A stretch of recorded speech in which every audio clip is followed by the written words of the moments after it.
6 months now? 6 months missing, yeah. And not a word or not a sighting in sight. That usually isn't a good indication. A newly hired private investigator now on the case of a Fort Myers woman who's been missing ever since her home burned to the ground back in February.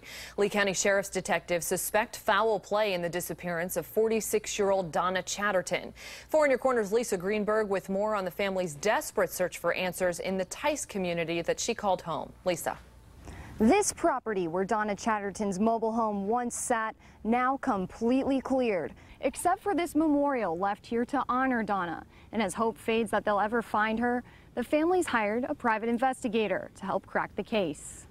The fire in February reducing Donna's home to twisted metal and charred rubble. 6 months later, the private eye says key questions still remain. Is she legitimately a missing person? Did she disappear? Did she go away somewhere? Or was there foul play? Walter Zalisco tells me the family is desperate. They can't get any closure, as they say, to this case until, she's either found, dead or alive. He says her roommate, Peter Albritton, was the last one to see her alive. He reportedly told investigators last he knew, Donna went to visit friends in Naples just hours before the fire. The sister had contacted some of those friends in Naples, and they said, no, she wasn't here.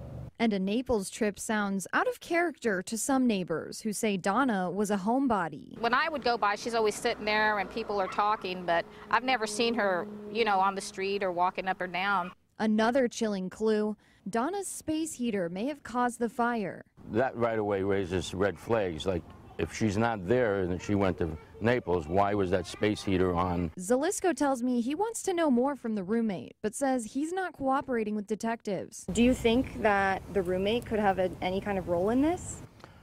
I don't know. I don't want to accuse anyone, but the facts are very suspicious here. And the fact that matters most is still a mystery. Do you think you guys are going to find her alive at this point? We always hope for that. So much time has passed. It's unfortunate, but you may not be looking at a pleasant outcome. Now, if you have any information regarding Donna's disappearance or the fire that happened here, you're asked to call Crime Stoppers at 1-800-780-TIPS. You can remain anonymous, and you can even get a cash reward. In Fort Myers, Lisa Greenberg, Fox 4, in your corner.